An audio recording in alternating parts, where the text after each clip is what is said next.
Okay, so here we have another example of exponential growth, exponential decay. This one is definitely going to be exponential decay. We're looking at radioactive carbon-14, and specifically this is the method used for carbon dating.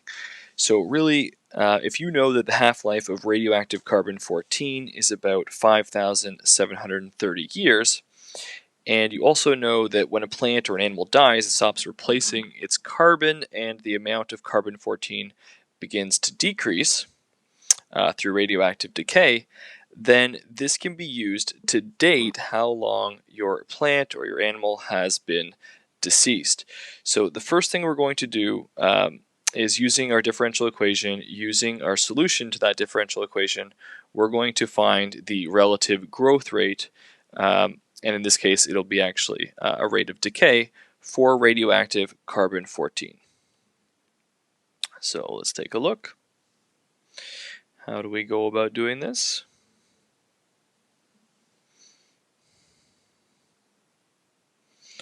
So we know here, let's say that C is our quantity of carbon-14. It's going to be equal to C0 multiplied by e to the kt. Okay. Now we don't actually know what the initial quantity of carbon-14 was, but we do know that the half-life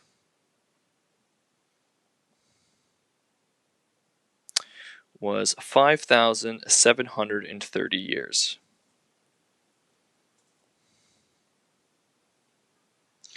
And that's essentially giving us an initial condition.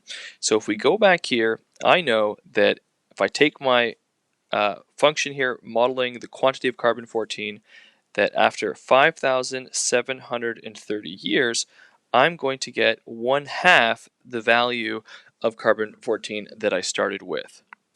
So really, on the left-hand side here, if I take my carbon function and I plug in t equal to 5,730 right here, then I end up with C0 e to the k multiplied by 5,730, and that's going to be equal to 1/2 C0. And so this is an interesting thing. When I look at this, you'll notice that we, again, did not know the initial value of carbon-14, but at this step, it doesn't matter. From both sides, I'm simply going to cancel out the amount of initial carbon-14, and our equation then turns into e to the 5,730k is equal to 1/2. So now let's use a logarithm to get rid of this exponential. We get 5,730 times k is going to be ln of 1/2, which means that k will be ln of 1/2 divided by 5,730. Now you might be looking at this and saying to yourself, okay, we knew that this was supposed to be radioactive decay. Why is it that k here seems like it's going to be a positive number? Well, you have to be a little bit careful because this value right there, ln of 1/2, that's actually a negative value. So let's put this into a decimal form. What is k equal to approximately? So what we get is indeed negative. We have negative 0.0000120,968. And that is our value of k. That is our relative growth rate. Okay, so you can see it is indeed negative. Let's go back. Let's take a look at B. If the radioactive carbon-14 is stored in a cave for 1,000 years, what percentage of the original amount will be left after that 1,000 years? So let's take a look. We know what K is, and really, we're going to look here at Y of 1,000.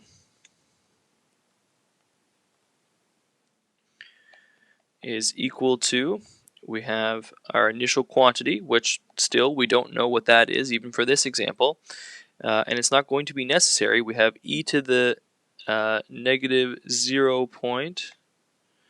0.0001200968 multiplied by 1000. And we're going to need to figure out what this constant is right here. Okay, and so let's just go plug that in.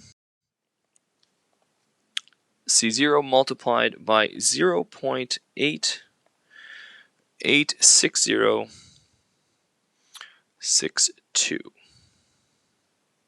Okay, now this is still here just an approximation, so let's actually fix that. And so we wanted to know what percentage, I believe was the wording, what is the percentage of the original amount of carbon-14 that's going to be left, and that's given right here. We get that our percentage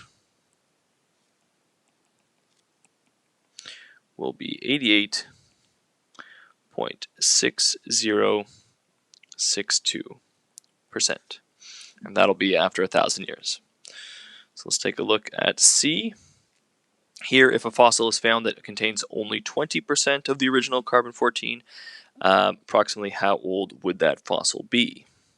So here we know after 1,000 years, there's 88% left. Now we want to know how much time is it going to take before there will only be 20% left. So here we want to find the time such that y of that time will be equal to 20% of the original carbon-14. Now we know our relative growth rate, so we can use that here. On the left hand side, we're going to have C0 multiplied by e to the, actually let's just copy this right here.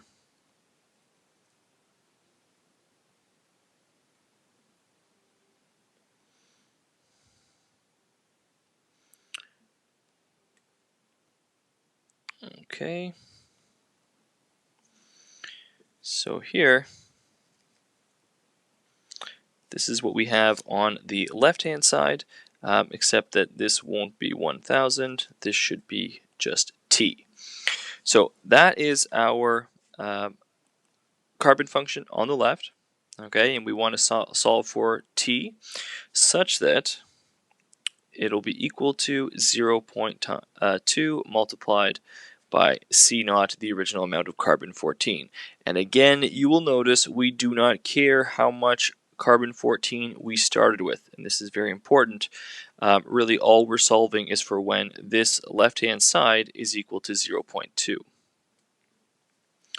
So fine. Here we're going to have to use a logarithm again, and we're going to get that t is going to be equal to ln of 0.2, and then we're going to divide through by this constant right here. So it will be divided by negative 0.0001200968.